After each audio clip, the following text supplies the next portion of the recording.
नमस्कार, मैं राकेश और आप मुझे सुन रहे हो टैक्स जंक्शन पर।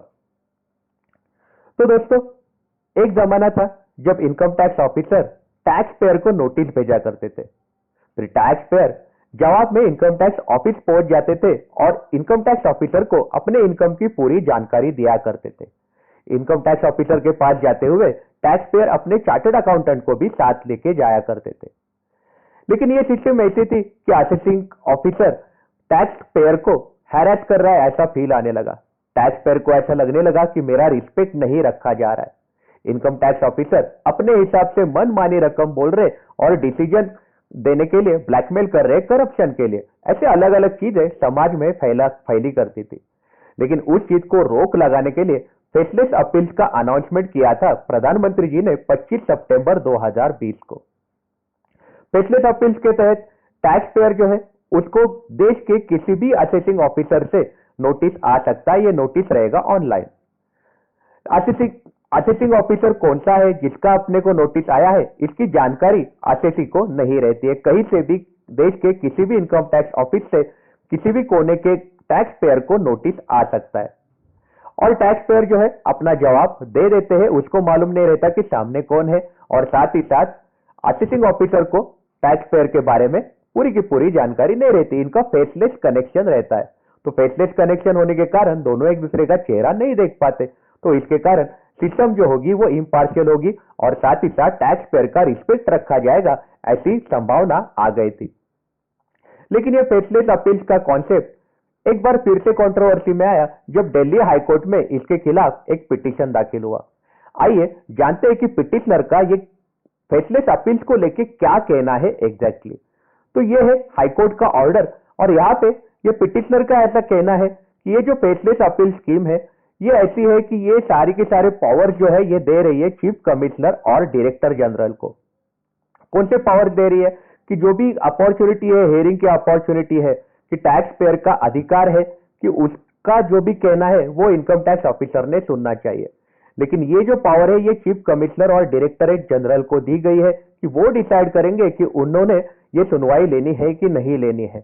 तो सारी की सारी अपॉर्चुनिटी है वो अगर टैक्स पेयर को नहीं मिल रही है तो उनका ऐसा कहना है कि ये तो गलत हो रहा है, टैक्स पेयर के साथ ये तो गलत हो रहा है। पिटिशनर का ऐसा कहना है कि फेसलेस अपील 2020 जो है ये डिस्क्रिमिनेशन क्रिएट कर रहा है, ये आर्बिट्रेरी हो रहा है, ये जुल्म दे रहा है और ये इलीगल हो रहा है क्योंकि ये सारे पावर जो है वर्चुअल हियरिंग के, मतलब आमने सामने हियरिंग के सारे पावर जो है ये दे रहे हैं, सारे के सारे अथॉरिटीज को दे रहे, इनकम टैक्स अथॉरिटीज को पावर दे रहे। मतलब इनकम टैक्स अथॉरिटी डिसाइड करेगी कि किसकी सुनवाई होनी है और किसकी सुनवाई नहीं होनी है। टैक्स पेयर को अगर अपनी बात रखनी है तो उसको मौका मिलेगा ही नहीं। ऐसी अलग अलग संभावनाएं सामने आ रही है।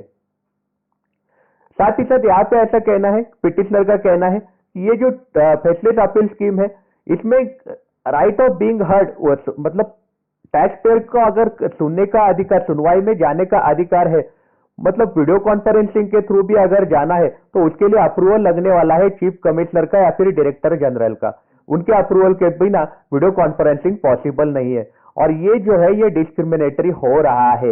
यहाँ पे इक्वालिटी नजर नहीं आ रही है, इसलिए उन्होंने यहाँ पे घटना का आर्टिकल 14 का हवाला दिया हुआ नजर आ रहा है। मतलब उनका कहना है कि इक्वालिटी जो होनी चाहिए, घटना ने इक्वालिटी का अधिकार दिया है तो यहाँ पे इक्वालिटी नजर नहीं आ रही है।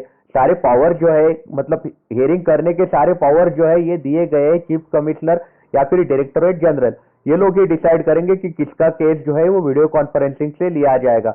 अगर उनको लगा कि इसकी सुनवाई की जरूरत नहीं है तो वो अपना फैसला डायरेक्टली रिटर्न दे सकते। तो ऐसे केस में ये नाराज लग रहे हैं।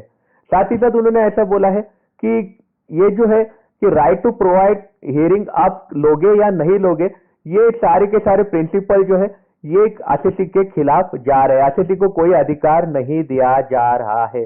पर्सन जो है उसको ऐसे जज नहीं किया जाना चाहिए जब तक उसका फेयर हियरिंग नहीं होगा और दोनों पार्टी को एक दूसरे को सुनवाई होने की अधिकार ना दिया जाए और साथ ही साथ दोनों एक दूसरे के खिलाफ एविडेंस ना सबमिट कर पाए तब तक ये सुनवाई का अधिकार ग्राह्य नहीं माना जाना चाहिए, ऐसा इनका कहना है। साथ ही साथ उन्होंने इनकम टैक्स के सेक्शन 251, 252 और 255 का हवाला दिया है उनका ऐसा कहना है कि ये सेक्शन जो है ये आशीष को अधिकार देता है कि उसका हियरिंग लिया जाए अपील के स्टेज में ही। मतलब राइट ऑफ हियरिंग जो है आशीष का ये अपील के स्टेज में ही उसको मिलना चाहिए, ये सेक्शन में ऐसा बोला गया है। लेकिन ये फेसलेस अपील स्कीम जो है ये अलाउ नहीं कर रही है। तो इसके रिलेटेड हाईकोर्ट ने क्या करा, हाईकोर्ट ने यूनियन ऑफ इंडिया और साथ ही साथ इनकम टैक्स डिपार्टमेंट को नोटिस भेज दिया है। उन्होंने बोला है कि आप अपना अफिडेविट सबमिट करो। हम आपको बता दें कि ये केस की अगली सुनवाई होने वाली है 15 दिसंबर 2020 को। तो आपकी इस बारे में क्या राय है, हमें आप कमेंट सेक्शन में जरूर बताइएगा। क्या फेसलेस अपील स्कीम में आशीष को भी पूरा अधिकार देना चाहिए क्या, कि हियरिंग के बारे में फैसला लेने का, आशीष को भी फेयर हियरिंग लेने का अधिकार है या नहीं है, वीडियो कॉन्फ्रेंसिंग में जाने का अधिकार आशीष को है या नहीं है? क्या आपकी इस बारे में राय है, हमें आप कमेंट सेक्शन में जरूर बताइएगा। आप अपना ख्याल रखिएगा। अगर आप काम के लिए बाहर निकल रहे हो तो आप अपने आप को सैनिटाइज जरूर करिएगा। Take care, have a nice day.